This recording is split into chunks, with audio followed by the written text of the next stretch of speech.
এমন সুন্দর জীবন, এমন সুন্দর যৌবন, আহা শক্তির টাইমটা, জীবনের সক্ষমতার সময়। ছোটবেলা তো ভাইয়া দুর্বল, বৃদ্ধ বয়সটাও দুর্বল।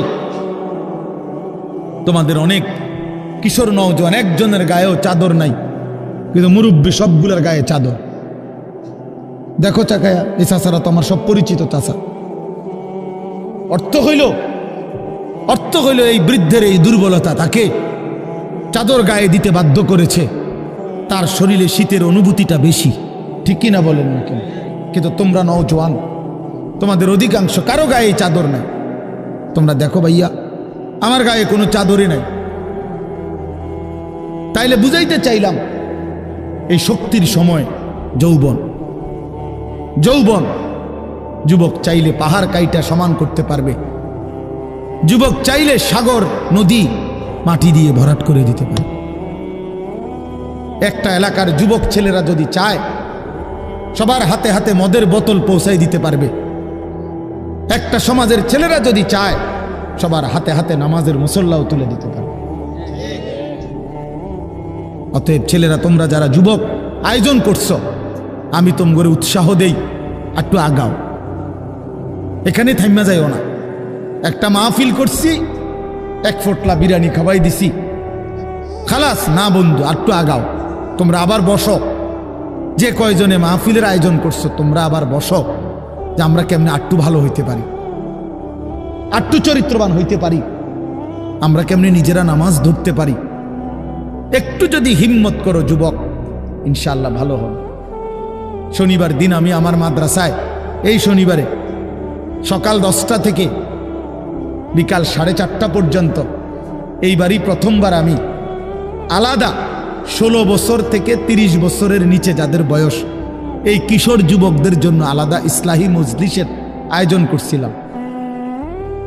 আমার শায়েখ আল্লামা মুফতি মুশতাকুর নবী সাহেব বয়ান করছেন, আল্লামা মুফতি আমজাদ হুসাইন সাহেব বয়ান করছেন, হজরত মাওলানা মুফতি ইউসুফ বিন ইকবাল বয়ান করছেন, আমাদের কুমিল্লা ক্যান্টনমেন্টের বড় একজন শিশু বিশেষজ্ঞ ডাক্তার মিজানুর রহমান, উনি বয়ান করছেন, আমি নিজে কিছু কথা বলছি।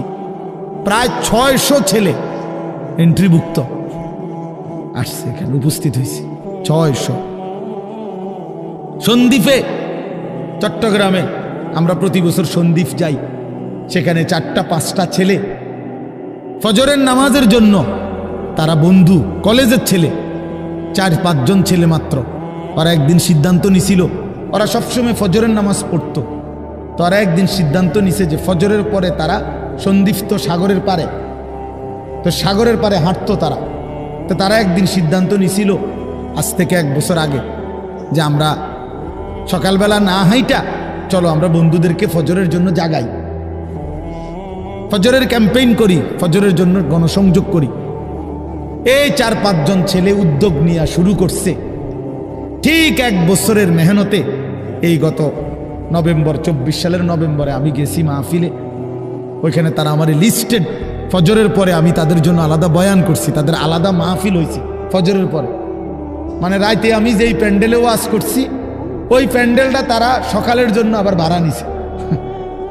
বুঝেন না এই কথা? আমি ওখানে ছিলাম, আর ওখানে রাত্রে আসা যায় না, ওইটা সন্দ্বীপে স্পিড বোট দিয়ে আইতে যাইতে হয়, তো রাইতে আওয়ানোর সিস্টেম নাই, থাকতে হয়।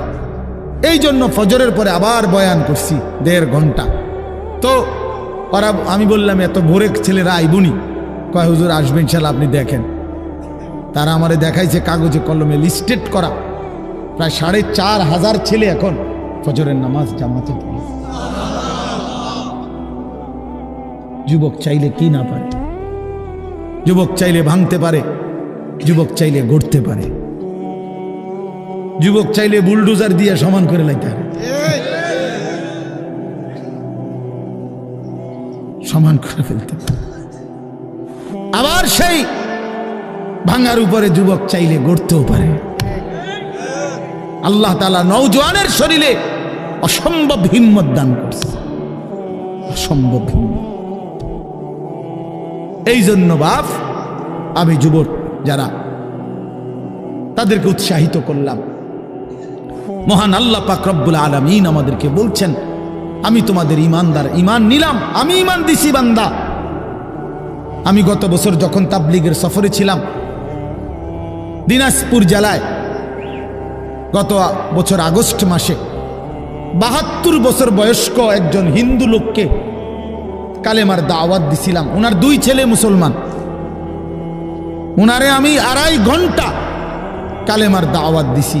আমরা 3 জন আলেম মিলে কত অনুনয় বিনয় করছি, কাকুতি মিনতি করছি, কাঁদছি, চোখের পানি ফেলছি। একটা বার চাচা কালেমা পড়েন, আপনার ছেলে মুসলমান, ছেলের বউ মুসলমান, আপনার নাতি নাতনি সব মুসলমান, আপনি এখনো বসে আছেন কেন? আহা, এই ৭২ বছর হয়ে গেছে। বুড়া মিয়া কয় আমি ওটা বলবো না, পড়বো। বলে নাই। আমি আমার সাথীদের কাছে, আমার 26 জন সাথী নিয়ে চিল্লায় গেছি। 16 জন আলেম, এক চিল্লা সফরে 950 মানুষ আল্লাহর রাস্তায় বের হয়েছে চিল্লার জন্য। আলহামদুলিল্লাহ, আল্লাহই করাইছে। তো বলতেছিলাম, আমি সাথীদের কাছে এসে বলছিলাম যে দেখেন ৭২ বছর বয়স হয়ে গেছে, এক আল্লাহর বান্দা, তার জবান দিয়া কোনোদিন তার মালিকের নামটা বের হয়। আমারে আপনারে আল্লাহ তাআলা কত বড় তৌফিক দিছে যে আমরা কত হাজারবার, লক্ষবার কালেমা লা ইলাহা ইল্লাল্লাহ মুহাম্মাদুর রাসূলুল্লাহ এটা যে আমরা পড়তে পারি, পড়তে পারছি, এই সৌভাগ্যের কৃতজ্ঞতা কি? এটা যদি আল্লাহ আমগো জবান দিয়ে কোনোদিন না বলাইতো। কথা বলে না বাপ, এই ছেলেরা মিয়া, এই আব্বাস যারা নামাজ পড়ো না, আরে না ফরমান, তুই যদি হিন্দুর ঘরে জন্ম নিতে, তুই যদি ইহুদির ঘরে জন্ম নিতে, তুই যদি খ্রিস্টানের ঘরে জন্ম নিতি, বেটা কি হতো জীবন যদি কোনোদিন কালেমার আহ্বান না শুনতা? তুমি তো মুসলমানের ঘরে জন্ম নিয়া এভাবে ইমানকে ফেলে দিলা। মুসলমানের ঘরে জন্ম নিয়ে এভাবে নামাজকে প্রত্যাখ্যান করলা। ছি ছি ছি ছি, তোমারে দেখে তো হিন্দুও হাসবে, তোমারে দেখে তো ইহুদিও হাসবে, তোমারে দেখে তো খ্রিস্টানও হাসবে, যে দেখছো হয় নাকি শ্রেষ্ঠ জাতি, ওদের ধর্ম নাকি শ্রেষ্ঠ ধর্ম, ওদের ধর্ম কোরআন নাকি শ্রেষ্ঠ কিতাব, ওদের শ্রেষ্ঠ ধর্ম ওদেরই পছন্দ হয় না, ওদের শ্রেষ্ঠ কিতাব ওরাই পড়তে পারে না। তো এটা কিসের শ্রেষ্ঠ? কথা বলেন না। তাহলে আমি তো আমার ধর্মের অপমান। কথা বলেন না, আমি আমার ধর্মের অপমান না, আমি আমার কোরআনের অপমান। এজন্য তোমরা যারা বেনামাজি ছেলে, তোমরা ধর্মের অপমান। তোমাদের যাদের চুল বেঈমানের মতো, তোমরা মুসলমান ধর্মের অপমান। তোমাদের কারণে আমার ধর্ম লজ্জিত, তোমাদের কারণে ধর্ম বেইজ্জতি হয়েছে। তোমরা ইসলামকে অপমানিত করলা, আল্লাহকে অপমানিত করলা, আমার নবীর শ্রেষ্ঠতম 23 বছরের আদর্শকে তোমরা অপমানিত করলা। এই অপমানের বিচার আল্লাহ করবে, মনে রাখো, ছেড়ে দিবে না বাপ। আল্লাহ কোরআনে বলছে, বান্দা আমি 1 সেকেন্ড ছাড়বো না, আমি হিসাব নিব। তুমি আমারে কি মনে করছো বান্দা? বাদুগা খাওয়াইছি দেখিয়া তুমি মনে করছো আমি মাতি না? হ্যাঁ, কিটা মনে করছো? এ পেশাব পায়খানার ভাত তুমি মনে করছো আমি কিছুই বলবো না, কিছুই বলবো না। তুমি জানো না ফেরাউনকে শোয়াইছে কে? তুমি জানো না কারুনকে শোয়াই দিছে কে? তুমি জানো না নমরুদ সাদ্দাতকে নিশ্চিহ্ন করে দিয়েছে কে? তুমি শোনো নাই? তুমি আন্দাজ করো নাই আমি আল্লাহ কেমন? এই পৃথিবীর কত অবাধ্য জাতিকে আমি আল্লাহ ধ্বংস করে দিয়েছি, শোনো নাই? কই, গোটা পৃথিবীর সমস্ত আধুনিক প্রযুক্তি থাকার পরেও তো বাবা আমেরিকার ওই বেঈমানরা, ক্যালিফোর্নিয়ার লস অ্যাঞ্জেলস তাদের একটি স্টেট আগুনে দাবানলে পুরে ছাই হয়ে গেছে। লক্ষ লক্ষ কোটি কোটি মিলিয়ন বিলিয়ন ডলারের এক এক বিল্ডিং। আপনারা মুরব্বীরা মিলিয়ন বিলিয়ন ডলার কি তাই বুঝতেন না? কয়টা আপনি 1 মিলিয়ন বিলিয়ন ডলার কত টাকা? কমপক্ষে 300 টাকার বেশি। মানে আপনি এটি বুঝতেন না, টেহাইনি এটান বুঝতেন না। কথা বুঝছেন কিনা? হ্যাঁ, আমরা কিতাবে পড়ছি এক বুজুর্গকে, হ্যাঁ, একটা জিনিস দামি ওনার কাছে ছিল, তো ওনার কাছে বলছি এটা আপনি বিক্রি করে দেন। কত মূল্য? উনি বলছে 100 দিরহাম, 100 টাকা। তখন উনি যখন বিক্রি করে দিছে, ওনারে 100 দিরহাম দিছে, তো অন্য কেউ ওনারে পরে বলছে, হায় হায় জনাব, আপনি তো বহুত বড় ঠকছেন, মাত্র 100 টাকা দাম চাইলেন, এটার দাম তো আরো অনেক। তো উনি বলছেন, আল্লাহর কসম, 100 টাকার উপরে, 100 দিরহামের উপরে কোনো সংখ্যা আছে? আমার তো এটা জানা নেই, আমার তো এর উপরে কিছু জানা নাই। হ্যাঁ, আমার মেজো বোনের বিয়ে যখন হয়েছিল, মেজো বোন, আমি তখন প্রাইমারি শেষ করে মাদ্রাসায় ভর্তি হয়েছি, এই সময় আমার বোনের বিয়ে হয়েছে। তো বোন জামাই যখন ওই আগে ছোটবেলায় বিয়ের দিন বোন জামাই যখন আসছে, তখন শরবত খাওয়াইছি যে গেইটে নাকি, তখন কিছু টাকা দিতে হয় না, যে শরবত খাওয়ায় তারে।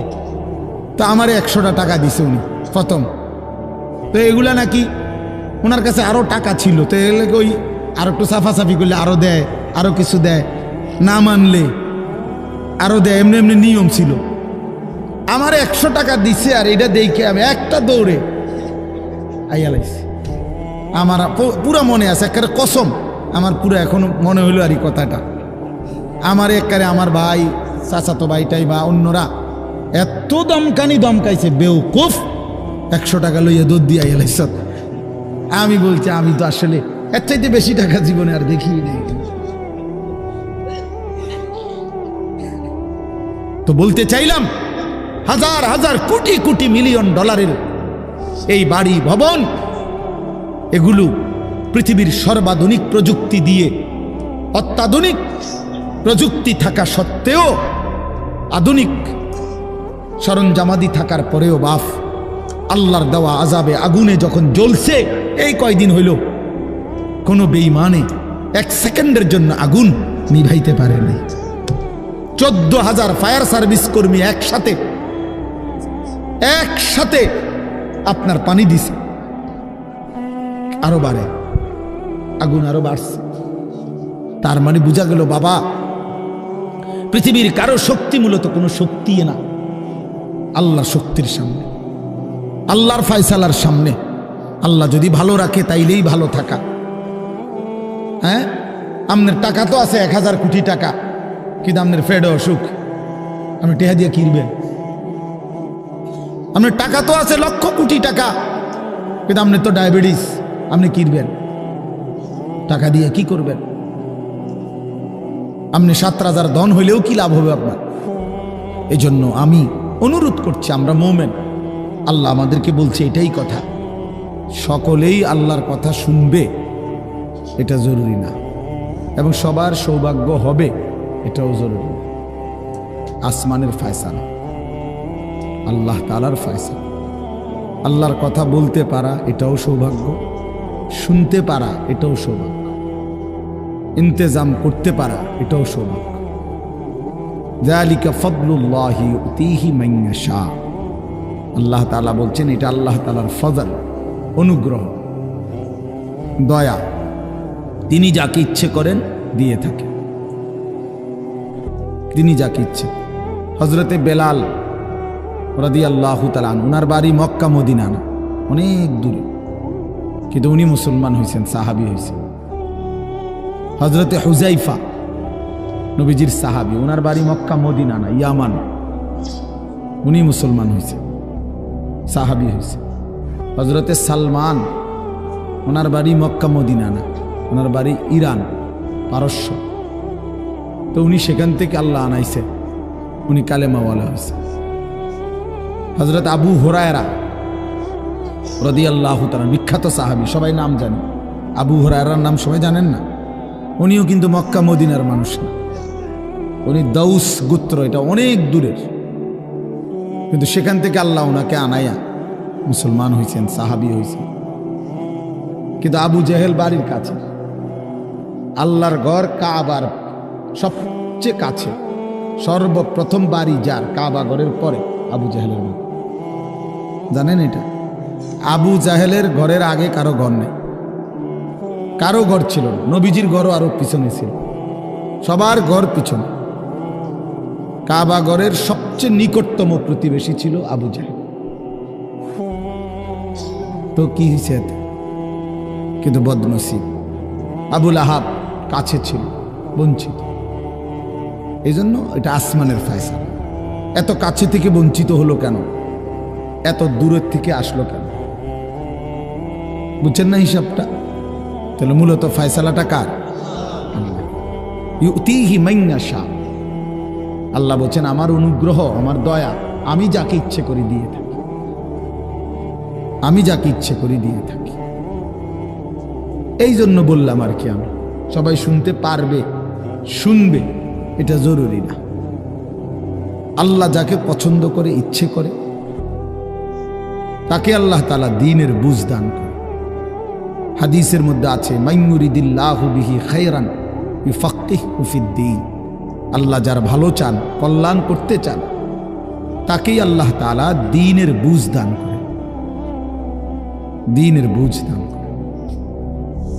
নবীজি বলেন ইজা আরাদাল্লাহু বিআবদিন খায়রান ইস্তা'মালাহু। আল্লাহ যখন তার কোনো বান্দার ব্যাপারে ভালোর ফয়সালা করে, তো আল্লাহ তাআলা তাকে কাজে লাগান। সাহাবীরা জিজ্ঞেস করছে কিভাবে কাজে লাগায়? কাইফা ইস্তা'মিলুহু, হে আল্লাহ রাসূল, আল্লাহ তাকে কাজে লাগান কিভাবে? তো নবীজি বলেন ইউওয়াফিকুহু লিআমালিন ক্বাবলাল মাউত। আল্লাহ যাকে ভালো চান তাকে মৃত্যুর আগে আগে নেক আমল করার তৌফিক দান করেন। এটাই তারে কাজে লাগাইছে যে ঠিক আছে, তোমারই দিয়ে আমি আমার সিজদা দেওয়াবো, তোমারই দিয়ে আমি আমার ঘরের খেদমত নেব, তোমারই দিয়ে আমি আমার কোরআনের খেদমত নেব। আল্লাহ তাকে আমলের তৌফিক দিয়ে থাকেন। তাইলে এই জন্য বললাম, এটা সব সময় মনে রাখবে, আল্লাহর দেওয়া তৌফিক ছাড়া বান্দা নামাজ পড়তে পারে না। বাত আল্লাহ সবাইকে খাওয়ায়, সেজদা আল্লাহ সবাইকে দিয়ে দেওয়ায় না। দুনিয়ার প্রয়োজন আল্লাহ সকলের প্রয়োজন পূরণ করে। জন্তু জানোয়ার, কুকুর বিড়াল, সাপ বিচ্ছু, কাফের মুশরিক বেঈমান নাস্তিক মুরতাদ, এদের সকলের দুনিয়াবি প্রয়োজন আল্লাহ পূরণ করে। এই খানা পিনা, পেশাব পায়খানা, হ্যাঁ জরুরত, এগুলো তো আল্লাহ তাআলা জন্তু জানোয়ারেরও পূরণ করে। কিন্তু সেজদা, আল্লাহর গোলামি, আল্লাহর ইবাদত সবাইকে দিয়ে আল্লাহ করায় না। আল্লাহ যাকে পছন্দ করে, ইচ্ছে করে, তাকেই আল্লাহ তাআলা তার দ্বীনের জন্য কাজে লাগায়, আল্লাহর ইবাদতের তৌফিক দান করে। এই জন্য এটা সবসময় মনে রাখতে হবে। নবী সাল্লাল্লাহু আলাইহি ওয়াসাল্লাম দোয়া করতেন যে আল্লাহ আমার ইবাদত, আপনার ইবাদত সুন্দরভাবে করার জন্য আপনি আমারে সাহায্য করেন। আপনি সাহায্য না করলে হবে না, আপনি তৌফিক না দিলে হবে না। আল্লাহুম্মা লা মানিআ লিমা আ'তাইত। আপনি দিলে বাধা দিবে কে? আপনি না দিলে দিবে কে? আপনাকে বাদ দিয়ে কারো কোনো চেষ্টায় কি লাভ হবে? কোনো লাভ হবে। এই জন্য এটা অনেক বড় ইহসান, আল্লাহ তাআলার দয়া। আল্লাহ যাকে পছন্দ করে, ইচ্ছে করে, দয়া করেন। আল্লাহর ইচ্ছা হয় আল্লাহ তাকে কোরআন পড়তে দেয়, দ্বীন মানতে দেয়, আল্লাহকে সেজদা করতে দেয়।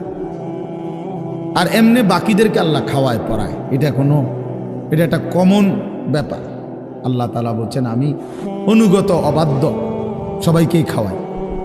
কাফের মুশরিক বেঈমান কারো রিজিক দুনিয়াবি আমি আটকাই না। এই জন্য আল্লাহ তাআলা ফেরাউনকেও রিজিক দিছে, মুসা নবীকেও রিজিক দিছে না? নমরুদকেও রিজিক দিছে, ইব্রাহিম আলাইহিস সালামকেও রিজিক দিছে। আল্লাহ তাআলা আবু জেহেল, আবু লাহাবকেও রিজিক দিছে, নবী সাল্লাল্লাহু আলাইহি ওয়াসাল্লামকেও রিজিক দিছে। তাহলে দুনিয়ার প্রয়োজন সকলের পূরণ করছে, সকলের। কিন্তু আখিরাত সমান না, আখিরাত ভিন্ন। আখিরাত শুধুই ঈমানদারের। পরকালের সুখ শান্তি নিয়ামত শুধুই ঈমানদারের, শুধুই সেজদাওয়ালার। কোরআন শরীফে আছে আল্লাহ তাআলা বলবে কুলু ওয়াশরাবু হানিআম বিমা কুনতুম তা'মালুন। আমার বান্দা বিগত জীবন দুনিয়াতে যে আমল করছো তার বিনিময়ে আজকে জান্নাতে খাও, পান করো, ওগুলোর বিনিময়। কুলু ওয়াশরাবু হানিআম বিমা আসলাফতুম ফিল আইয়ামিল খালিয়া। আল্লাহ বলেন জান্নাতীকে বলবে, বান্দা নিশ্চিন্তে আরামসে দুনিয়ার জীবন যে তুমি নেক আমল করেছো তার বিনিময়ে আজকে আরামসে নিশ্চিন্তে নির্বিঘ্নে আমার জান্নাতে খাও এবং পান করো। জাযাআম বিমা কানু ইয়ামালুন। আল্লাহ তাআলা বলেন জান্নাতের এই নিয়ামত বান্দা তোমাকে দিলাম কিসের বিনিময়ে? জাযাআম বিমা কানু ইয়ামালুন, ওই যে দুনিয়ায় আমল করেছিলে তার বিনিময়। এ তোমার সেজদার বিনিময়, এ তোমার রুকুর বিনিময়, এটা তোমার জিকিরের বিনিময়, আমার গোলামের বিনিময়, আমার বন্দিগির বিনিময়। এই জন্য আখিরাত শুধুই মুমিনের জন্য, পরকাল শুধুই ঈমানদারের জন্য। এই জন্য আল্লাহ তাআলার তৌফিক ছাড়া বান্দা আমল করতে পারে না, নামাজ পড়তে পারে না, সেজদা দিতে পারে না। কত ছেলে দেখেন না চোখের সামনে এক ওয়াক্ত নামাজ পড়ে না, জানেও না সে মানুষের বাচ্চা নাকি জানোয়ার, এটাও জানে না। হাইওয়ান কিনা না মানুষ বলতে পারে না। কে পাঠাইলো, কেন পাঠাইলো, কে সৃষ্টি করলো, কেন সৃষ্টি করলো, কি জন্য আসলো, কিচ্ছু জানে, কিছুই জানে না। লক্ষ্য উদ্দেশ্যহীন, গন্তব্যহীন এক পাগল, মাতাল, ছাগল, যা মন চায় তাই করে, যা মন চায়। এটা জিন্দিগি আর কি। এ তো লক্ষ্য উদ্দেশ্যহীন জীবন, জন্তু জানোয়ারের জীবন। মুসলমান তো তাকে বলে যার সুনির্দিষ্ট গন্তব্য জানা আছে। ইমানদারের গন্তব্য জানা আছে যে আমার গন্তব্য কোথায়, আমার এটা হায়াত, এরপরে আমার মৃত্যু, কবর, এরপরে আমার হাসরের মাঠ, এরপরে আমার মিজান হিসাব, এরপরে আমার ফুলসেরাত, এরপরে আমার জান্নাত। আমার টার্গেট জানা আছে, আমার গন্তব্য জানা আছে। আমি থামবো সেদিন, জান্নাতে যাব যেদিন। আমার টেনশন দূর হবে সেদিন, আমি জান্নাতে ঢুকবো যেদিন। ওয়াকালুল হামদুলিল্লাহিল্লাযী আযহাবা আন্নাল হাযান। কোরআনুল কারীমের মধ্যে আছে, আল্লাহ তাআলা বলেন জান্নাতি বান্দা জান্নাতে ঢুকে বলবে, আল্লাহ আপনার প্রশংসা করছি, আজকেই আমার চিন্তা পেরেশানি জীবনের তরে শেষ হলো। আজ আমি জান্নাতে ঢুকলাম, এবার আমি নিশ্চিন্ত হলাম, নিশ্চিন্ত হলাম। আর কোনোদিন এই জান্নাত থেকে বের হতে হবে না। আল্লাহ তাআলা বলছেন আর কখনোই এখান থেকে বের হইতে হবে না। খালিদিনা ফিহা আবাদা, চিরস্থায়ী। চলেন বাপ, এই জন্য বললাম নিজেদের ছেলে, নিজেদের মেয়ে, নিজেরাও ইনসাফের সাথে ভাইবেন যে আপনি আখিরাত চিনেন কিনা। আপনার ছেলে মেয়েগুলো যেই জীবন পরিচালনা করতেছে এতে কি মনে হয়, এতটুকু আন্দাজ করা উচিত যে আমার ছেলে আসলে আখিরাত চিনে কিনা, আমার ছেলের সামনে কোনো গন্তব্য আছে কিনা, নাকি এই মোবাইল, নারী, ছবি, জিনা, ব্যভিচার, মদ, জুয়া, নাচ, গান, উলঙ্গ দৃশ্য, হালাল হারামের কোনো বাজ বিচার নাই, পাক নাফাকের কোনো বাজ বিচার নাই, লজ্জা শরম হায়া কিচ্ছু নাই। যখন যা মন চায় খাইতেছে, হ্যাঁ, যা মন চায় তাই করতেছে। তো এই খামখেয়ালি জীবন, যখন যা মন চায় তাই, হালাল হারাম, জায়েজ না জায়েজের জীবন, যার পার্থক্য নাই। আল্লাহ তাআলা কোরআনে বলছে তার উদাহরণ হলো ফামাসালুহু কামাসালিল কাল, কুত্তার মতো। হ্যাঁ, এটা কোরআন শরীফের আয়াত। ওই জীবন কুত্তার জীবন, কুকুরের জীবন। এই জন্য আমি সবসময় এটা বুঝি, বেনামাজির জিন্দেগি কুত্তার জিন্দেগি। এই ফজরের নামাজ না পড়ে যে জানোয়ারগুলো ঘুমায় থাকে, এগুলা কুকুরের জিন্দেগি। খালাস। এই সুদখোরগুলো যে জিন্দেগি কাটায়, এগুলো কুকুরের জিন্দেগি। এই হারামখোরগুলো যে জীবন কাটায় এটা জানোয়ারের জীবন। কোরআন শরীফের আয়াত এটা। ওয়াত্তাবাআ হাওয়াহু ফামাসালুহু কামাসালিল কালব। আল্লাহ বলছে মনের ইচ্ছা মতো যে চলে, আল্লাহর হুকুমের পরোয়া করে না, হালাল হারাম এর পার্থক্য যে মানে না, আল্লাহ বলছে তার উদাহরণ কামাসালিল কালব, কুত্তার মতো, কুকুরের মতো। ইন তাহমিল আলাইহি ইয়ালহাস আও তাতরুকহু ইয়ালহাস। আল্লাহ বলছে কুকুরের স্বভাব, দৌড়ানি দিল জিব্বা লম্বা করে হাঁফায়, ছেড়ে দিল দাঁড়ায়া দাঁড়ায়া জিব্বা লম্বা করে হাঁফায়, জিব্বা লম্বা করে হাঁফায়, এমন করে। এ কুকুরের স্বভাব। পেলেও অতৃপ্ত, না পেলেও অতৃপ্ত, থাকলেও অশান্তি, না থাকলেও অশান্তি। কারণ হারাম করছে, নাফরমান যে, আল্লাহর অবাধ্য যে, পাক নাফাক, হালাল হারাম। যার কাছে সুদ আর ব্যবসা একই রকম মনে হয় সে কি মানুষ নাকি? যার কাছে আপন বউ পরের মহিলা সমান মনে হয়, নিজের বউও দেখে মানুষের ভিডিও দেখে, তো তার কাছে কি কোনো হালাল হারামের পার্থক্য আছে কি? তো সে জানোয়ার না তো জানোয়ার কে? সে জানোয়ার না তো জানোয়ারটা কে? তাইলে বলে ইনসাফের কথা বলে, নাহলে বিচারে কর কি কয়। এই জন্য এটা সবসময় মনে রাখবেন, জওয়ান হন আর বুড়া হন, আমি হই আর আপনি হন, হালাল হারামের পার্থক্য যার মধ্যে নাই, কুকুরের মধ্যে কোনো হালাল হারামের পার্থক্য নেই, কুকুরের মধ্যে পাক নাফাকের কিছু নেই, কারণ যেহেতু সে জানোয়ার। কিন্তু মানুষ যে ইনসান, তার সৃষ্টিগত সত্তার মধ্যে হালাল হারামের অনুভূতি থাকতে হবে। মুসলমান তাকেই বলবে যার মধ্যে জায়েজ না জায়েজের পার্থক্য আছে, হালাল হারামের অনুভূতি আছে, পাক নাফাকের অনুভূতি আছে। কোরআনুল কারীমে আল্লাহ তাআলা এটা বলছেন। এজন্য নবীজি বলছেন আল হালালু বাইয়িন ওয়াল হারামু বাইয়িন। যেটা হালাল এটা স্পষ্ট, যেটা হারাম এটাও স্পষ্ট।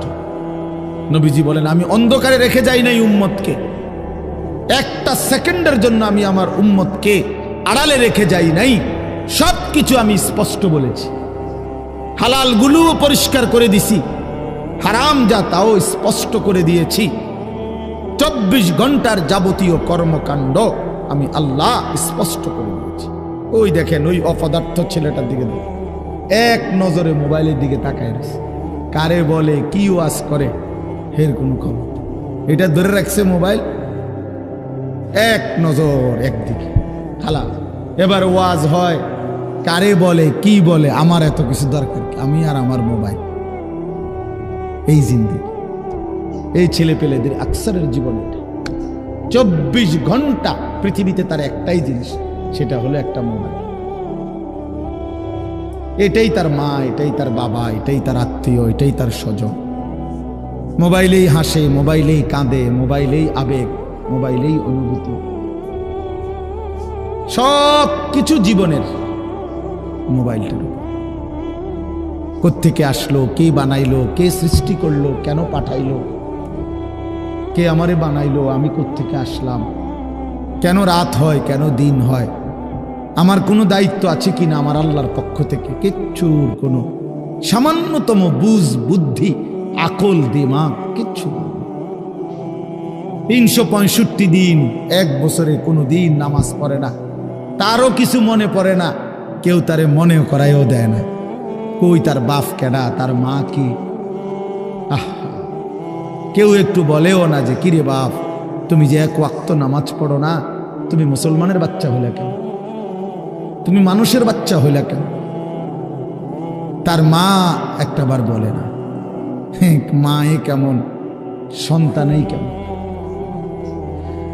আমার খুব আফসোস লাগে, এটা খুব আফসোস লাগে। মাঝে মাঝে মনটা চায় যে কি আসলে কি মুসলমান এত পাষাণ হইল কেমন? বাপে কেমন, সন্তানেই কেমন, মাই কেমন, মেয়েটাই কেমন। কেউ পর্দা করেন, মাও বেপর্দা, মেয়েও বেপর্দা। বাপ ফুত জি ছেলে মেয়ে সবাই মিললে টেলিভিশন চায়, একসাথে নাচ গান নর্তকের ছবি নাটক সিনেমা দেখতেছি। ছি ছি ছি ছি,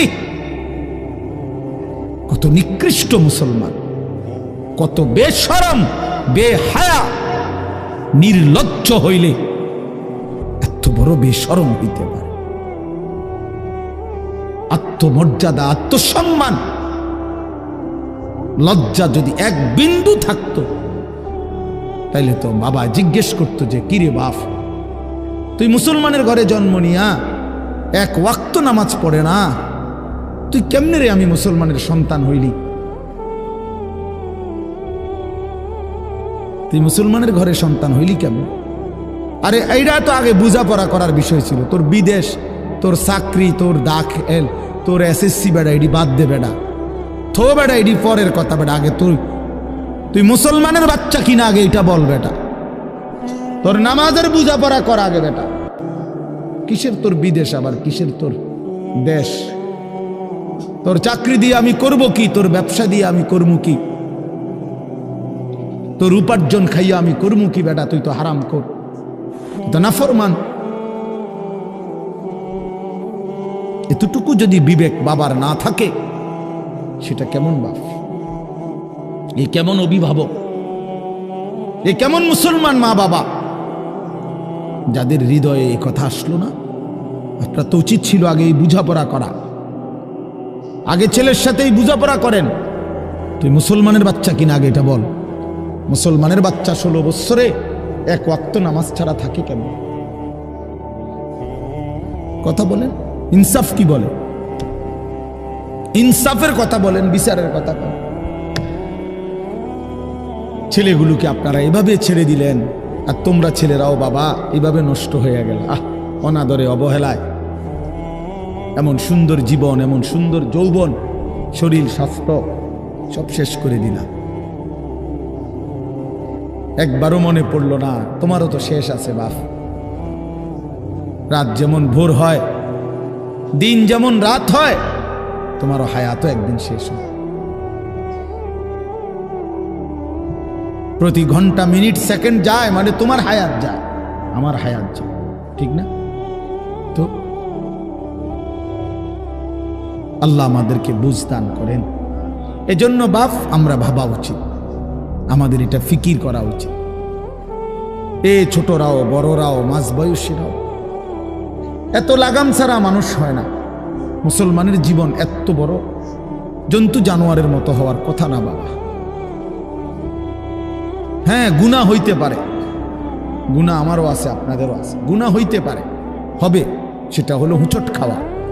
মানে চলার পথে আমি 10 কিলো পথ হাঁটলাম, আমি 30 কিলো পথ গেছি এক জায়গা থেকে আরেক জায়গায়। তো এই চলার পথে হয়তো একবার আধবার পড়ে যাইতে পারি, পিছলা খাইতে পারি, ঠিক আছে, এটা হইতে পারে।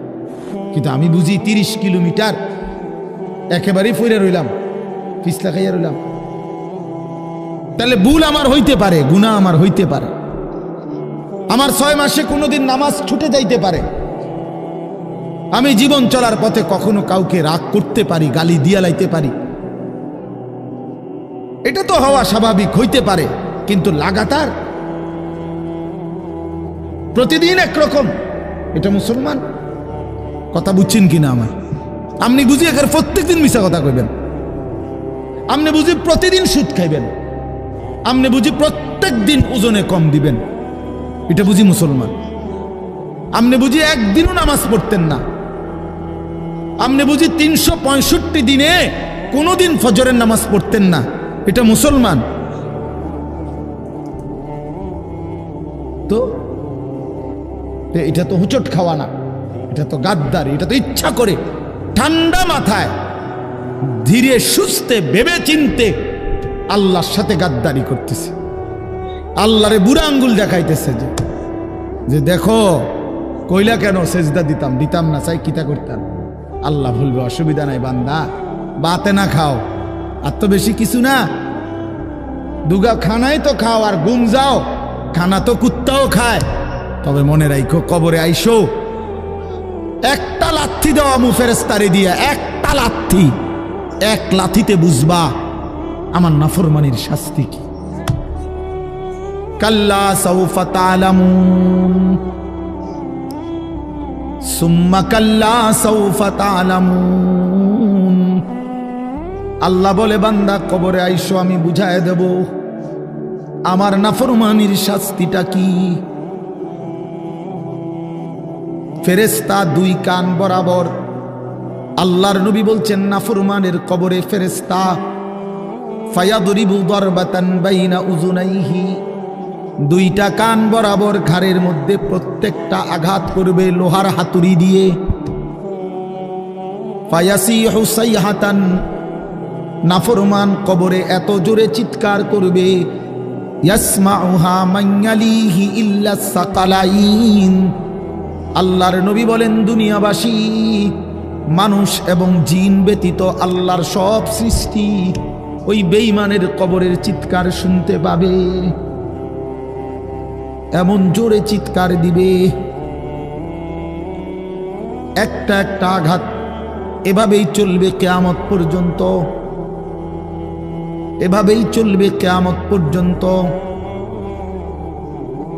আল্লাহর নবী সাল্লাল্লাহু আলাইহি ওয়াসাল্লাম বলেন নাফরমান পাপীকে যখন কবরে রাখা হবে, তিনটা প্রশ্নের উত্তর যখন নাফরমান দিতে পারবে না, সাথে সাথে কবর তারে এত জোরে একটা চাপ দিবে, একটা চাপ দিয়া ডান পাশের মাটি বাম দিকে, বাম দিকের মাটি ডান পাশে চলে আসবে। হাত্তা তাখতালিফা আদলাউহু, আল্লাহর নবী বলেন ডান পাশের পাঁজরের হাড্ডি ভাইঙ্গা বাম পাশে ঢুকে যাবে, বাম পাশের হাড্ডিগুলো ভাইঙ্গা ডান পাশে ঢুকে যাবে। নবীজি দেখায় দিছে হাত্তা তাখতালিফা আদলাউহু, এইভাবে দুই আঙ্গুল একটা যেমন আরেকটার মধ্যে ঢুকে যায়, আল্লাহর নবী বলেন এভাবে পাঁজরের হাড্ডি একটা আরেকটার মধ্যে ঢুকে যাবে। কি বাপ মনে করছো তোমারে এমনে এমনে ছেড়ে দিব? কি মনে করছো যার ভাত খাইলা তার বুঝি হিসাব দিতে হবে না? কি মনে করছো মুফত এটা? হ্যাঁ, কার পানি পান করেছো, কার ভাত খেয়েছো, কার আসমান, কার জমিন, কার চন্দ্র, কার সূর্য ব্যবহার করেছো বান্দা? কার এটা? তোমার আব্বার? শরীরটা তোমার বাপের নি, চোখ নাক কান তো তোমার আল্লাহর। আলাম নাজআল লাহু আইনাইন ওয়া লিসানান ওয়া শাফাতাইন। আল্লাহ বলে বলো না বান্দা আমি কি দুইটা চোখ দেই নাই?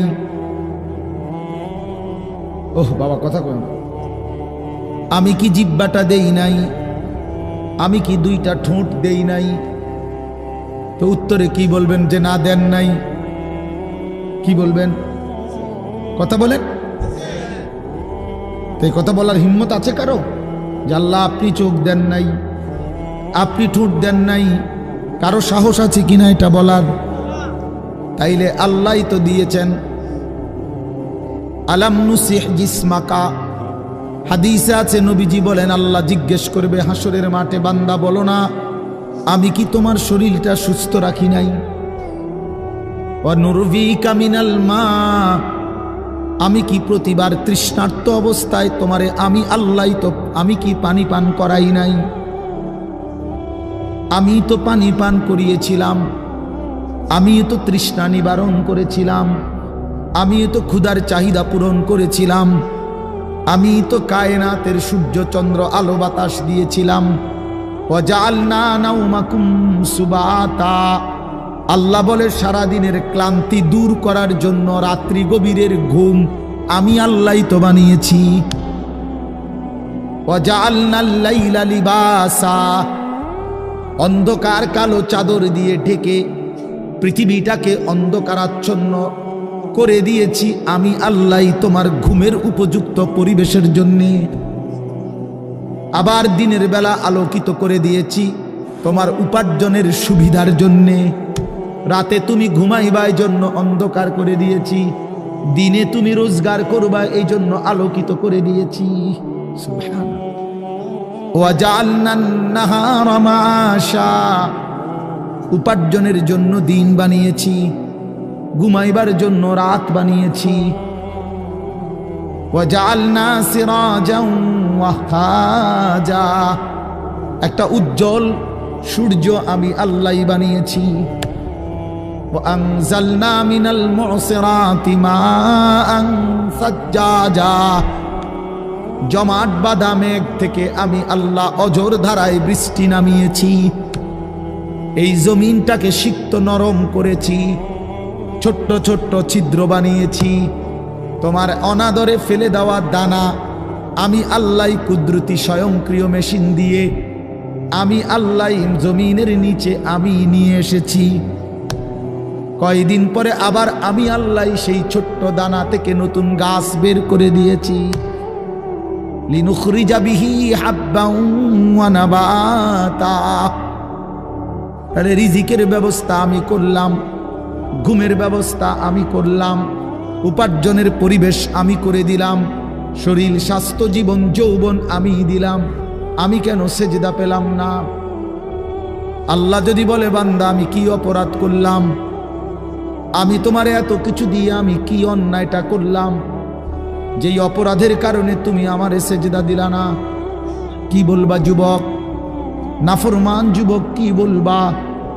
অসভ্য যুবক যে নামাজ পড়ো না, হাইওয়ান তুমি কি বলবা? তুমি মানুষ না জানোয়ার? বেনামাজি তুই মানুষ না জানোয়ার? বল, মানুষ না জানোয়ার বল বেটা। অনেক বেহায়া এখনো হাসে এইখানে, এত বড় অসভ্য বেহায়া, এই বেহায়া এখনো হাসে। চিন্তা করছো নি? হ্যাঁ, এত বড়, এত নির্লজ্জ, এত বড় অসভ্য যে এখনো হাসে। অর্থ হইল আমারই কয়, বুঝেন নাই? বুঝতেছে সে আমারই কয়।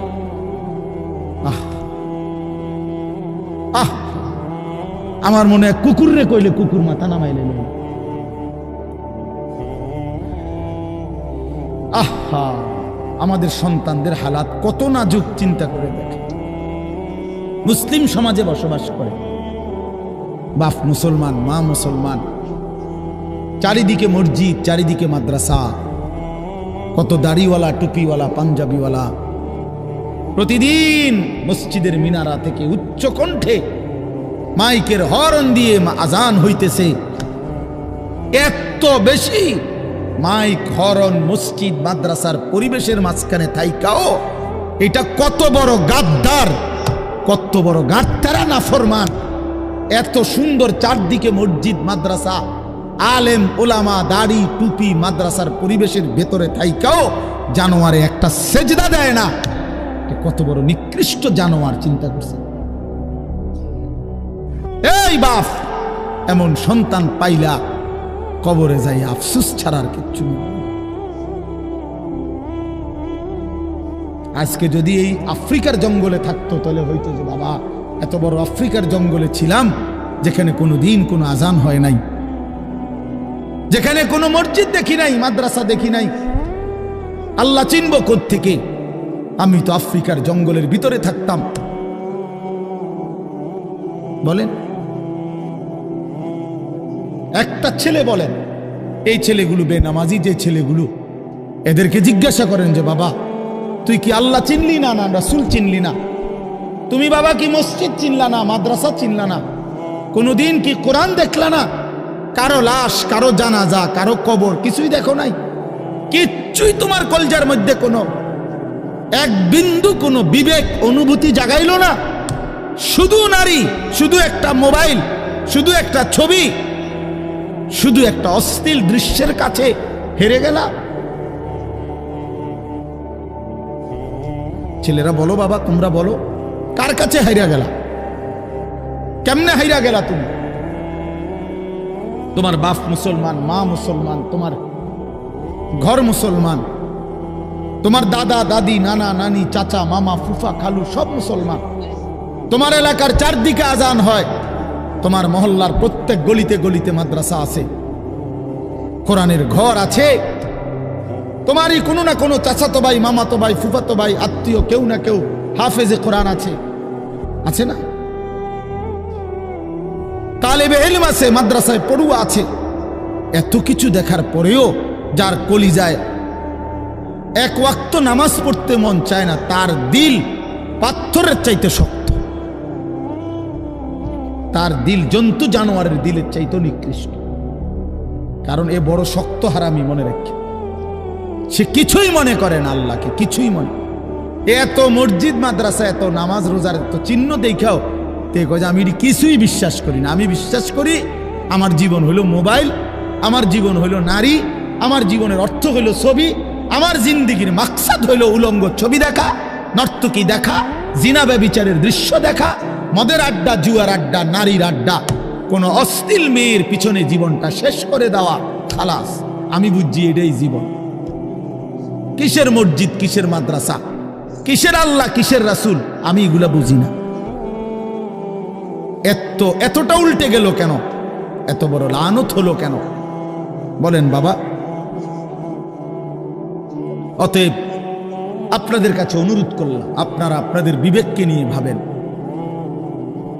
তোমরা ছেলেরাও বাবা রাগ হইও না, বুঝতে শেখো বাবা। কে ফিরাবে তোমাদেরকে? কে ফিরাবে? কে ফিরাবে? কে ফিরাবে বাপ?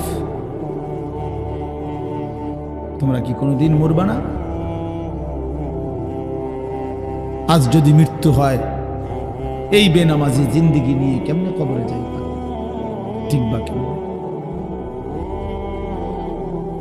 এই নাফরমানের জিন্দিগি নিয়ে কেমনে টিকবা?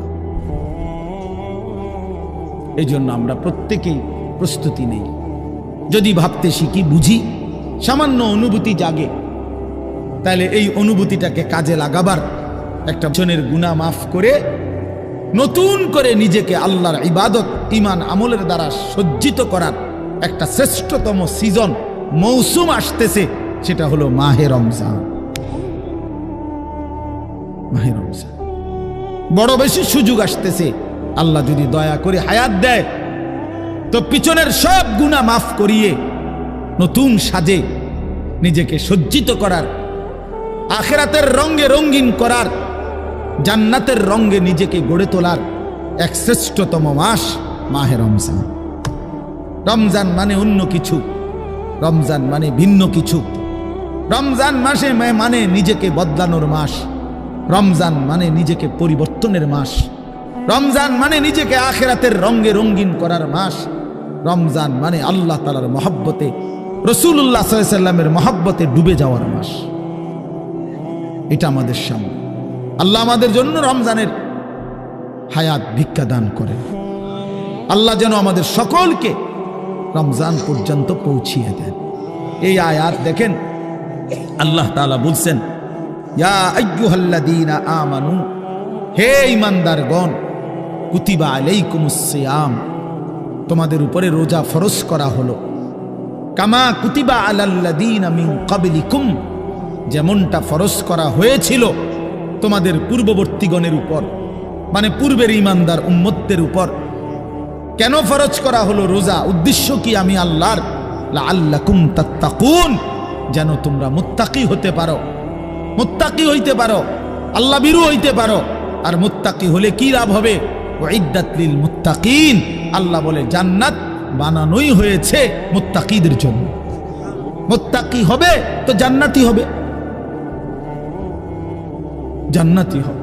এই আয়াতটার অল্প একটু কথা, আমি এই আয়াতটাই পড়ছি, সূরা বাকারার 183 নম্বর আয়াত, দ্বিতীয় পারা, দ্বিতীয় সূরা। এটার উপর আর একটু কথা বললে আমার কথা শেষ। আমরা আমাদের যদি পরিবর্তন চাই, পরিবর্তনের সুযোগ মাহে রমজান। আমরা যদি আখিরাত সাজাইতে চাই, আমাদের জন্য শ্রেষ্ঠ সুযোগ মাহে রমজান। আমরা যদি ঘুরে দাঁড়াইতে চাই, আমাদের জন্য শ্রেষ্ঠ সুযোগ মাহে রমজান। মাহে রমজান, আল্লাহ নাফরমানির এই জিন্দিগি আমি ছেড়ে দেব, আপনার রঙে রঙিন হব, তাইলে শ্রেষ্ঠতম সুযোগ মাহে রমজান। মাহে রমজানের মধ্যে অসম্ভব শক্তি আছে, মাহে রমজানের মধ্যে অসম্ভব পাওয়ার আছে। আল্লাহ বলছে, রমজানে বান্দা আইসো আমার কাছে, রাত দিন 24 ঘন্টা আমি আল্লাহ জাহান্নাম থেকে মুক্তি দিতে থাকব। ওয়াতাখাউ মিনান নার, জাহান্নাম থেকে মুক্তি দেব, সারা রাত মুক্তি দেব, সারা দিন মুক্তি দেব। রমজানের প্রতি ঘন্টা, প্রতি মিনিট, প্রতি সেকেন্ড হীরা মণি মুক্তা জহরতের চাইতেও কোটি গুণ বেশি দাম, কোটি গুণ বেশি দাম। আল্লাহ তাআলা সেই মহিমান্বিত রমজান আমাদের সামনে আনতেছেন। আর মাত্র 18-19 দিনও বাকি নাই। এই অল্প কয়টা দিন বাবা, আমাদের উচিত রমজানের জন্য অধীর আগ্রহে মহব্বতের সাথে আল্লাহর কাছে হায়াত ভিক্ষা চাওয়া, যে আল্লাহ এত কাছে আইনা মৃত্যু দিয়েন, কবরে নিয়েন, আর কয়টা দিন হায়াত দেন, রমজান পর্যন্ত পৌঁছিয়ে দেন। আল্লাহুম্মা বারিক লানা ফি রাজাব ওয়া শাবান ওয়া বাল্লিগনা রমাদান। আল্লাহ তাআলা বলেন, ইয়া আইয়ুহাল্লাযীনা আমানু। দেখেন, এই একটি আয়াতে আল্লাহ 4টা কথা বলছে। একটা হলো হে ঈমানদারগণ, 2 নাম্বার হলো তোমাদের উপরে রোজা ফরজ করা হলো, 3 নাম্বার হলো যেমনটা ফরজ করা হয়েছিল পূর্ববর্তীদের উপরে, 4 নাম্বার হলো যেন তোমরা মুত্তাকি হতে পারো। কয়টা কথা হলো? এই 4টা কথার আমি 4টা আলগা সংক্ষিপ্ত একটু ব্যাখ্যা বলি। 1 নাম্বার হলো হে ঈমানদারগণ, এটা আল্লাহ আমাদেরকে ডাক দিয়েছেন। তাফসীরের মধ্যে আছে আদম আলাইহিস সালাম থেকে নিয়ে আমাদের নবী পর্যন্ত, ইতিপূর্বে আমাদের নবীর আগে যত নবী পৃথিবীতে আল্লাহ পাঠাইছেন, ওই নবীদের উপরে যারা ঈমান আনছিল, ওই নবীদের আমলে তাদের কাউকে কোনোদিন আল্লাহ তাআলা এই শব্দ দিয়ে হে ঈমানদারগণ, ইয়া আইয়ুহাল্লাযীনা আমানু বলে ডাক দেন নাই।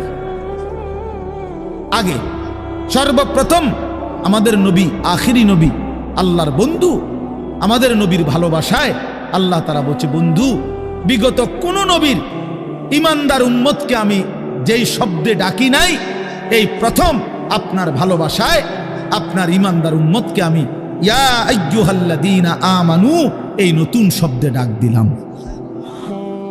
হে ঈমানদারগণ, হে ঈমানদার, তোমরা আমার।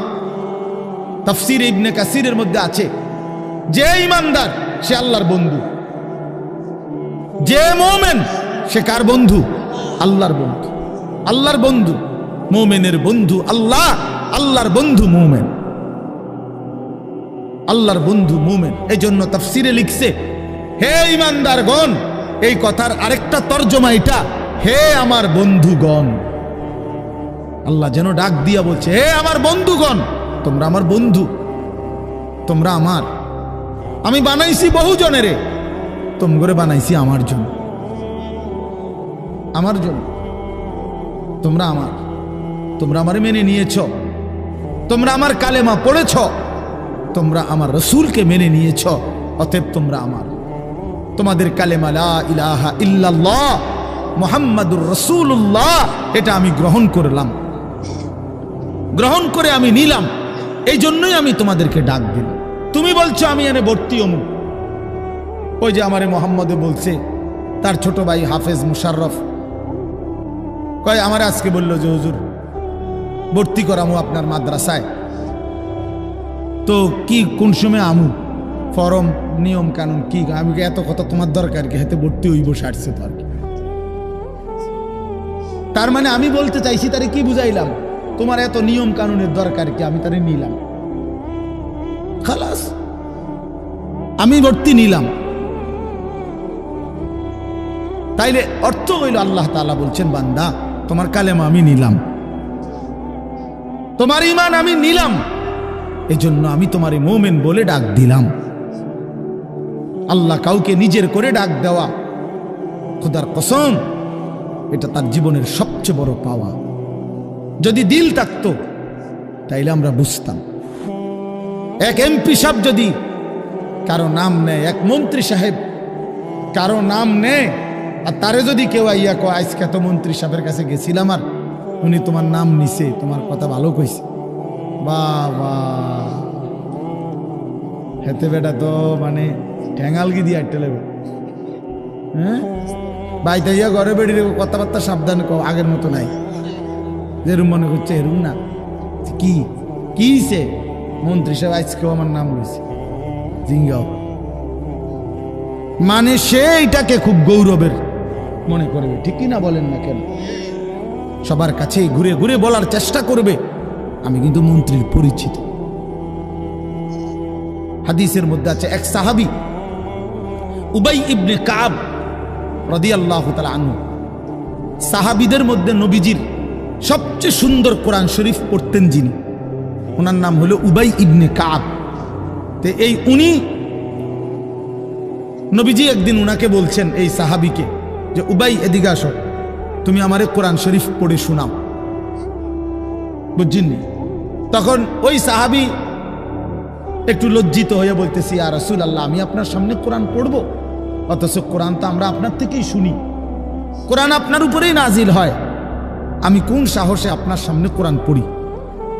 তো নবীজি বললেন, শোনো, মহান আল্লাহ পাক রব্বুল আলামিন জিব্রাইল পাঠাইয়া তোমার নাম নিয়া বলছে তোমার কাছ থেকে আমি কোরআন শুনতে। এই আমরা স্পষ্ট হাদিসে পড়ছি, বিশ্বাস করেন। এই সাহাবী এটা শুই না 3 বার জিজ্ঞাসা করছে নবীজিরে, আওয়াসাম্মানি আল্লাহ, ইয়া রাসূলুল্লাহ বললেন কি আমার আল্লাহ আমার নাম নিছে? আমার নাম? আরে কোন কি আপনি? নবীজি বলল, হ তোমার নামে তো দিছে। উনি আবার জিজ্ঞাসা করছে, ইয়া রাসূলুল্লাহ সত্যি বলছেন আমার নাম নিয়েছেন আল্লাহ? বলছে, হ তোমার নাম। আবার জিজ্ঞাসা করছেন, হাদিসের স্পষ্ট শব্দ আছে ফাবাকা। 3 বারের পরে এই সাহাবী খুশিতে আনন্দে চিৎকার করে কাঁদতে শুরু করছে আর বলতেছি, ইয়া রাসূলুল্লাহ, এক গোলামের কি পরিমাণ সৌভাগ্য, তার মুনিব তার নাম নিয়েছে। তা আমরা আমাদের কালেমার কি পরিমাণ সৌভাগ্য, আমরা একবার বলেছি কালেমা, আল্লাহ আমাদেরকে ডাক দিছে, ইয়া আইয়ুহাল্লাযীনা আমানু, হে আমার কালেমা ওয়ালারা, তোমরা আমার, তোমরা আমার, আমি তোমাদের ঈমান নিলাম, আমি তোমাদেরকে ডাক দিলাম। এক মুমিনের কি পরিমাণ খুশি হওয়া উচিত আপনি শুনেন। 29 নম্বর পারায় একটা সূরা আছে, সূরায়ে মুরসালাত। এই যে এর আগে একটা সূরা আছে সূরায়ে দাহার, কোরআনুল কারীমের 76 নম্বর সূরা, 2 পৃষ্ঠাওয়ালা ছোট সূরা। এই সূরাটার মধ্যে জান্নাতের বর্ণনা সবচেয়ে সুন্দর, মানে জান্নাতের বর্ণনা হৃদয় কারা এই সূরাতে আছে। এই সূরাটা যেদিন নবীজির উপরে নাজিল হয়েছে সেদিন নবীজির সামনে একজন কালো রঙের সাহাবী বসা ছিলেন, ওয়াইন্দাহু রাজুলুন আসওয়াদ, কালো একজন রঙের সাহাবী বসা ছিল, উনি বসা ছিলেন। এই সময় এই সূরাটা নাজিল হয়েছে, নবীজি উনাগরে শুনাইছে সূরাটা। তো এই সূরার মধ্যে জান্নাতের এমন হৃদয়গ্রাহী বর্ণনা, এই সাহাবীটা সামনে যিনি বসা কালো রঙের সহজ সরল সাহাবী, উনি এই সূরা এটা শুইনা জান্নাতের আশায় খুশিতে একটা চিৎকার দিছে, এক চিৎকারে হাদিসে আছে উনি ওইখানেই ইন্তেকাল করছে এখানে। তখন আল্লাহর নবী বলেন, ওয়াল্লাহি লাকাদ আখরাজা নাফসা সাহিবিকুমুশ শাওকু ইলাল জান্নাহ। নবী বলেন, আল্লাহর কসম, জান্নাতের প্রবল আকাঙ্ক্ষায় তোমাদের বন্ধু জীবন দিয়ে দিল। निकल जाए दम तेरे कदमों के नीचे, यही दिल की हसरत, यही दिल की आरज़ू है। এটা উর্দু শের আর কি, অর্থ হইল, হে প্রিয়তম, তোমার পায়ের নিচে জীবন দিলাম, জান দিয়ে দিলাম। আর এটাই ছিল আমার সারা জিন্দেগীর তামান্না, দিলের আকাঙ্ক্ষা, যে তোমার জন্য আমি জীবন দেব, আর সেটাই দিয়ে দিলাম। নিকল যায় দম তেরে কদমু কে নিচে, তোমার কদমের নিচে আমার জান গেল। এহি দিল কি হাসরত, এটাই ছিল দিলের আকাঙ্ক্ষা। এজন্য আজকে ছেলেরা কোথায় জীবন শেষ করে দিচ্ছ? এমন সুন্দর জীবন, এমন সুন্দর যৌবন, আহা, শক্তির টাইমটা, জীবনের সক্ষমতার সময়। ছোটবেলা তো ভাইয়া দুর্বল, বৃদ্ধ বয়সটাও দুর্বল। তোমাদের অনেক কিশোর নওজোয়ান একজনের গায়েও চাদর নাই, কিন্তু মুরব্বী সবগুলোর গায়ে চাদর। দেখো চাকায়া, এই চাচারা তো আমার সব পরিচিত চাচা। অর্থ হইল এই বৃদ্ধের এই দুর্বলতা তাকে চাদর গায়ে দিতে বাধ্য করেছে। তার শরীরে শীতের অনুভূতিটা বেশি, ঠিক কিনা বলেন না কেন? কিন্তু তোমরা নওজোয়ান, তোমাদের অধিকাংশ কারো গায়ে চাদর নাই। তোমরা দেখো ভাইয়া, আমার গায়ে কোনো চাদরই নাই। তাইলে বুঝাইতে চাইলাম এই শক্তির সময় যৌবন। যুবক চাইলে পাহাড় কাইটা সমান করতে পারবে। যুবক চাইলে সাগর নদী মাটি দিয়ে ভরাট করে দিতে পারে। একটা এলাকার যুবক ছেলেরা যদি চায়, সবার হাতে হাতে মদের বোতল পৌঁছাই দিতে পারবে। একটা সমাজের ছেলেরা যদি চায়, সবার হাতে হাতে নামাজের মুসল্লাও তুলে দিতে পারবে। অতএব ছেলেরা, তোমরা যারা যুবক আয়োজন করছো, আমি তোমাদের উৎসাহ দেই, একটু আগাও। এখানে থাইমা যাইও না। একটা মাহফিল করছি, এক ফোটলা বিরিয়ানি খাওয়াই দিছি, খালাস না বন্ধু, একটু আগাও। তোমরা আবার বসো, যে কয়জনে মাহফিলের আয়োজন করছো তোমরা আবার বসো, যে আমরা কেমনে একটু ভালো হইতে পারি, একটু চরিত্রবান হইতে পারি, আমরা কেমনে নিজেরা নামাজ ধরতে পারি। একটু যদি হিম্মত করো যুবক, ইনশাআল্লাহ ভালো হবে।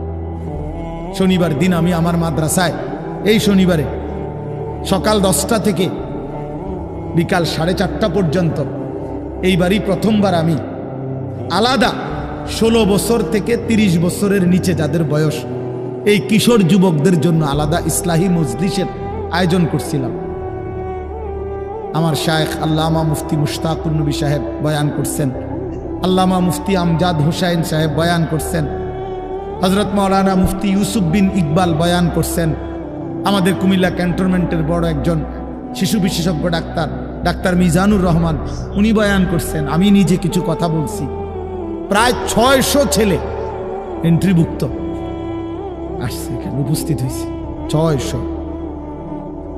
সন্দ্বীপে, চট্টগ্রামে আমরা প্রতি বছর সন্দ্বীপ যাই, সেখানে 4টা-5টা ছেলে ফজরের নামাজের জন্য, তারা বন্ধু কলেজের ছেলে, 4-5 জন ছেলে মাত্র।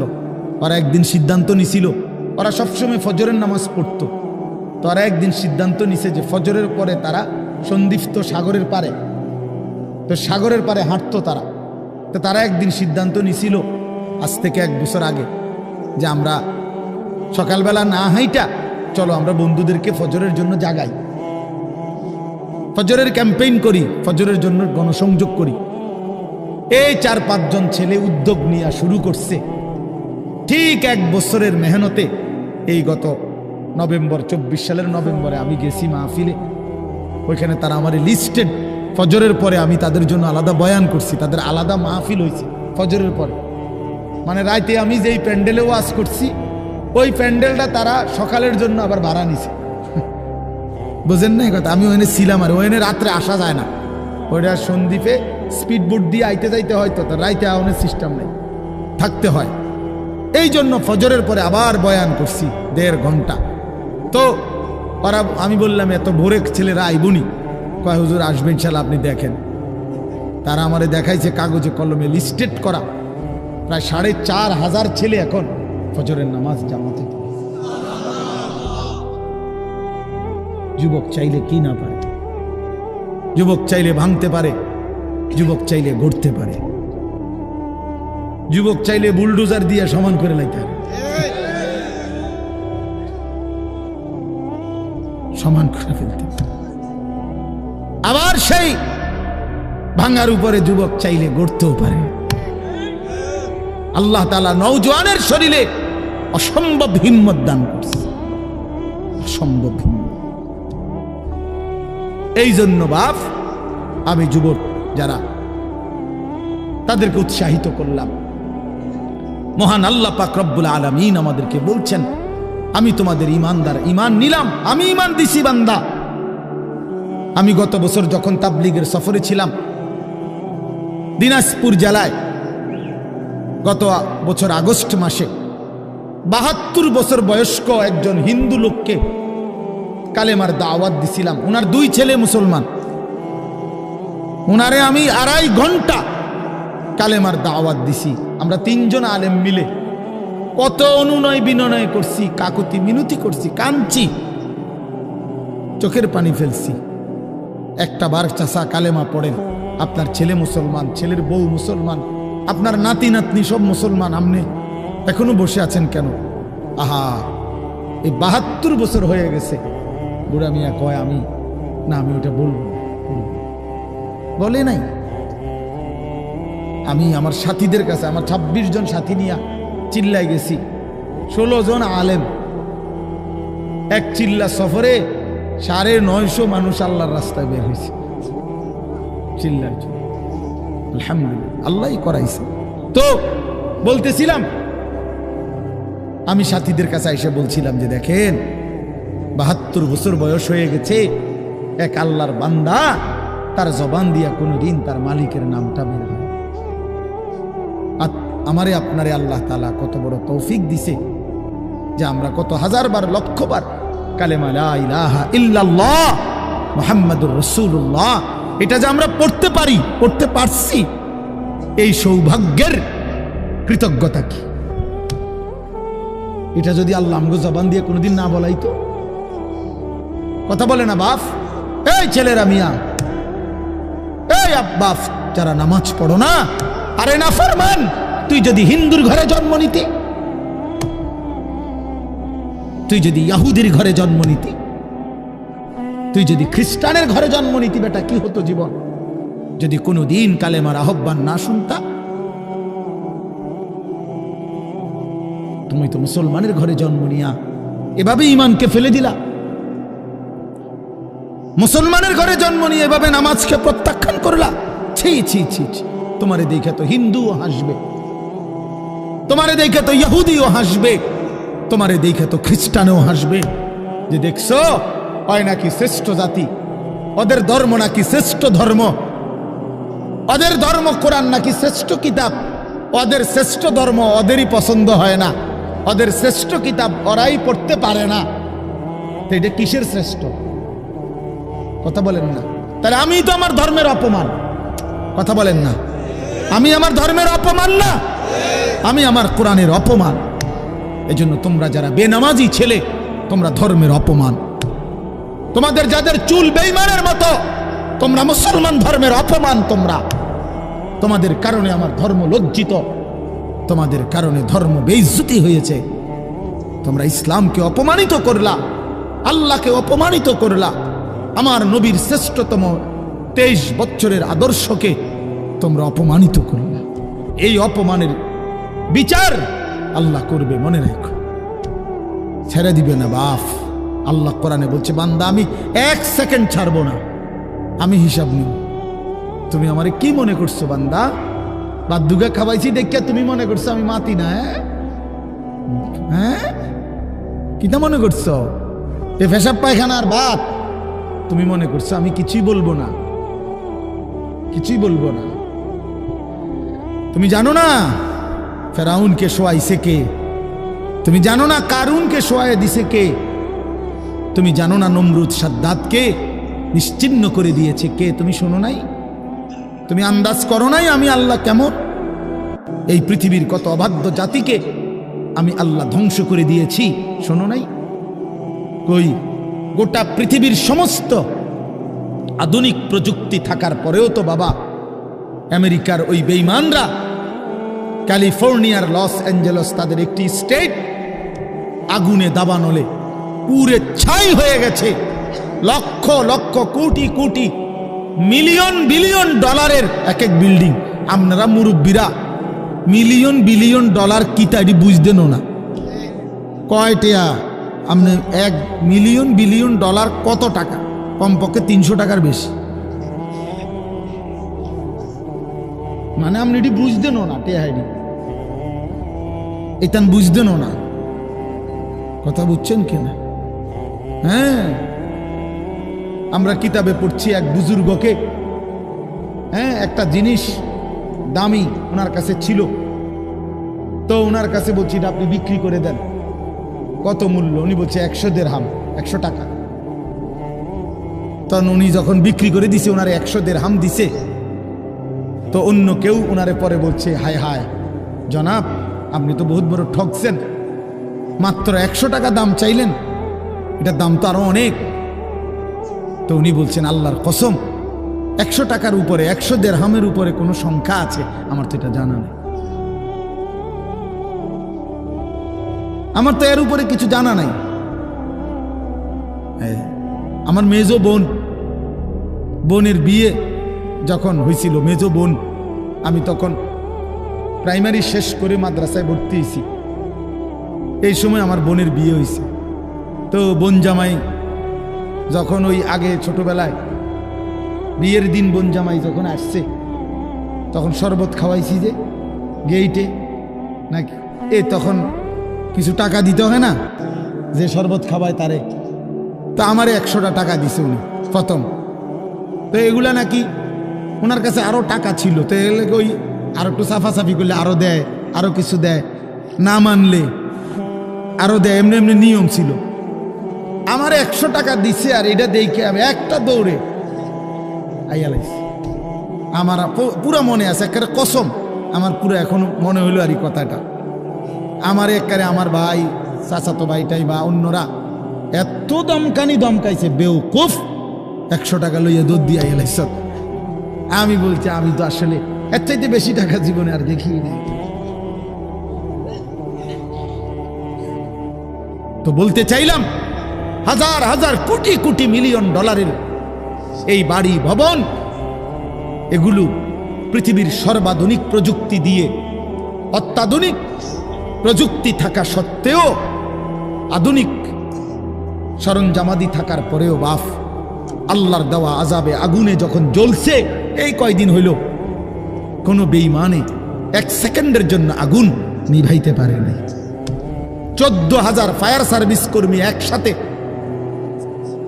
একসাথে আপনার পানি দিছে, আরো বাড়ে, আগুন আরো বাড়ছে। তার মানে বোঝা গেল, বাবা, পৃথিবীর কারো শক্তি মূলত কোনো শক্তি না, আল্লাহর শক্তির সামনে, আল্লাহর ফায়সালার সামনে। আল্লাহ যদি ভালো রাখে তাইলেই ভালো থাকা। হ্যাঁ, আপনার টাকা তো আছে 1000 কোটি টাকা, কিন্তু আপনার ফেড অসুখ, আপনি টেহা দিয়ে কিনবেন। আপনার টাকা তো আছে লক্ষ কোটি টাকা, কিন্তু আপনার তো ডায়াবেটিস, আপনি কিনবেন টাকা দিয়ে, কি করবেন? আপনি 7,000 ধন হইলেও কি লাভ হবে আপনার? এই জন্য আমি অনুরোধ করছি, আমরা মুমিন, আল্লাহ আমাদেরকে বলছে এটাই কথা, তোমাদের উপরে আমি রোজা ফরজ করলাম, তোমরা আমার হুকুম মানো, তোমরা আমারে মানো বান্দা। রোজা মানে বিরত থাকা, সিয়াম মানে বিরত থাকা, তার মানে গুনাহ থেকে বাঁচো, হালাল বস্তু থেকে বাঁচো। আমি তোমাদেরকে হারাম তো হারামই, হারাম থেকে আবার ফিরাবো কেন? হারাম থেকে তো ফিরতে সারা বছরের জন্যই বলে দিছি। তো আমি রমজান মাসে তোমাদের 3টি হালাল খাবার হালাল ছিল, পানি হালাল ছিল, হালাল স্ত্রী হালাল ছিল। আমি রমজানের 30টা দিন, একটা মাসে তোমাদের জন্য খাদ্য, পানি, স্ত্রী, এই 3টা জিনিস হালাল বস্তু আমি হারাম করে দিলাম। যেন আমি বুঝাইতে চাইলাম যে দেখো, আমি আল্লাহ যেখানে হালালটাও হারাম করে দিলাম, সেখানে হারামটার প্রতি আমি আল্লাহর কি পরিমাণ ঘৃণা। যেখানে হালালটাই ছেড়ে দিতে বললাম, সেখানে হারামটা ধরে রাখার কোন সুযোগ আছে? অতএব মিথ্যা, চুরি, ডাকাতি, জিনা, ব্যভিচার, মদ, জুয়া, নাচ, গান, সুদ, ঘুষ, মা বোনদের বেপর্দা জিন্দেগি ছেড়ে দেন, ছেড়ে দেন। একজন বুঝলে একজনে, কোনো অসুবিধা নাই, আমার কোনো আফসুস নাই। আমি সব সময় ফেরিওয়ালার মতো আমি বুঝি, একজনই শুনুক, একজনই যদি ভাবে আলহামদুলিল্লাহ। সংখ্যা দিয়ে আমি কি করব? বুঝেন নাই? 10 কোটি মানুষ আমারে মনে করেন আলগি দিছে, তো কি হইছে? এটা আমার কবর রাজাব মা। বাংলাদেশের একেবারে মনে করেন 50 লাখ লোক আমার চিনে, তো কি হইছে? এটা আমার কবর রাজাব মা। তো আর কি, পরিচিতি, অপরিচিতি, জনপ্রিয়তা, এগুলো কোনো বিষয় না, এগুলো কোনো মুখ্য বিষয় নয়। বিষয় হলো আল্লাহর কাছে গ্রহণ হওয়া, আখিরাতের মুক্তি পাওয়া, জাহান্নাম থেকে মুক্তি পাওয়া। অতএব আজকে এতটুকুই মূল কথা, আমরা প্রত্যেকেই এটা ভাবি আমরা মুমিন।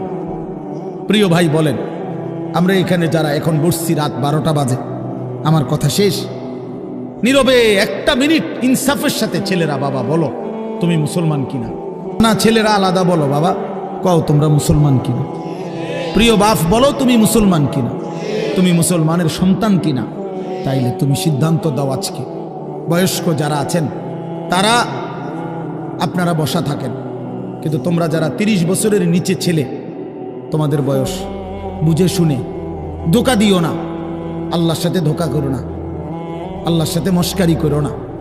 হাদিসের মধ্যে আছে এক লোক নবীজির সামনে বাম হাত দিয়ে খাইতেছিল, মুসলিম শরীফের হাদিস, নবীজি তারে বলছে ডান হাতে খাও, তখন সে বলছে আমি ডান হাতে খাইতে পারি না, নবীজি বলছে তাইলে আর পারবাও না, কসম আল্লাহর, ওই হাদিস আছে।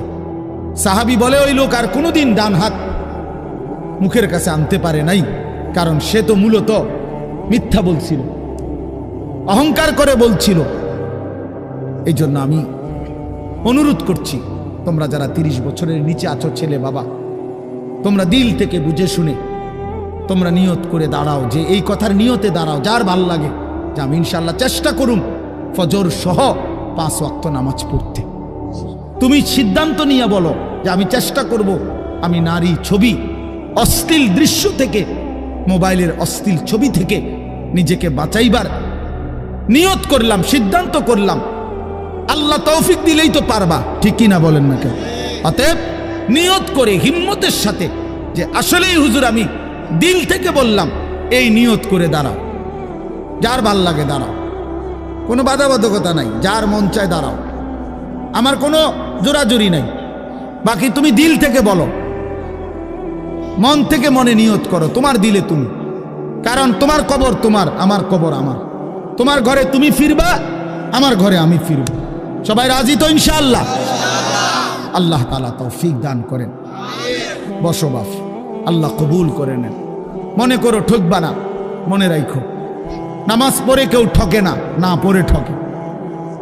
গুনাহ ছেড়ে দিয়ে ঠকবা না, বরং গুনাহ ছেড়ে দিলে দামি হইবা ইনশাআল্লাহ, দামি হইও, নিজে দামি হবা, মনে রাখো দামি। একটা জিনিস শেষ মনে রাখো ছেলেরা, যে কোনো মূল্যে আমরা আলহামদুলিল্লাহ গোটা পৃথিবী নিয়ে আমাদেরও পড়ালেখা করা আছে, সারা পৃথিবীর হালাত আমরাও বুঝি কম বেশ। আমরা জেনারেল লাইনেও পড়ালেখা করছি, কুমিল্লা ভিক্টোরিয়া কলেজ থেকে মাস্টার্স পাস করছি, সরকারি আলিয়া মাদ্রাসা থেকে কামেল পাস করছি, কওমি মাদ্রাসা থেকে দাওরায়ে হাদিস পাস করছি। তাহলে মাটির তলে থাকি না, পৃথিবীর নিয়ে আমরাও গবেষণা ভাবি। কাজে সারা পৃথিবীর যেই পরিস্থিতি বর্তমান এবং আমাদের কোরআন সুন্নাহর যেই ভাষ্য, এই সবগুলো বিশ্বাস করো, একত্রে মিলাইলে এ কথা আমাদের কাছে একেবারে স্পষ্ট, আগামীর পৃথিবী ইসলামের পৃথিবী, আগামীর পৃথিবী কোরআনের পৃথিবী। মনে রাখো বললাম বাপ, তুমি দেখবা, তোমার হায়াতেই দেখবা ইনশাআল্লাহ। এখন যাদের বয়স এই 20, 25, 26, 28, যাদের বয়স 12, 15, তোমরা ইনশাআল্লাহ আগামীর ইসলাম দেখবা, কালেমার বিজয় দেখবা। তোমরা শুনবা যে ফিলিস্তিন বিজয়ী, তোমরা শুনবা সারা পৃথিবীতে কালেমার পতাকা উড়েছে, তোমরা শুনবা ইউরোপ আমেরিকার শক্তি নিশ্চিহ্ন হয়ে গেছে, তোমরা শুনবা ইসরায়েলের কুত্তারা পরাজিত হয়ে গেছে। সেদিন বুঝবা ইমানদারি দামি, সেদিন বুঝবা চরিত্রবান ছেলেটাই দামি, সেদিন বুঝবা নামাজি ছেলেটাই দামি। আর যারা চরিত্র নষ্ট করে ফেলেছ, তুমি ফালতু কোনো না কোনো সিফাত কুনাত পড়ে থাকবে। এই জন্য আমরা দয়া করি ইনশাআল্লাহ প্রত্যেকেই আমরা ইনশাআল্লাহ নামাজ পড়বো তো ইনশাআল্লাহ। ভালো হও, চরিত্রবান হও, নিজের জীবন গঠন করো।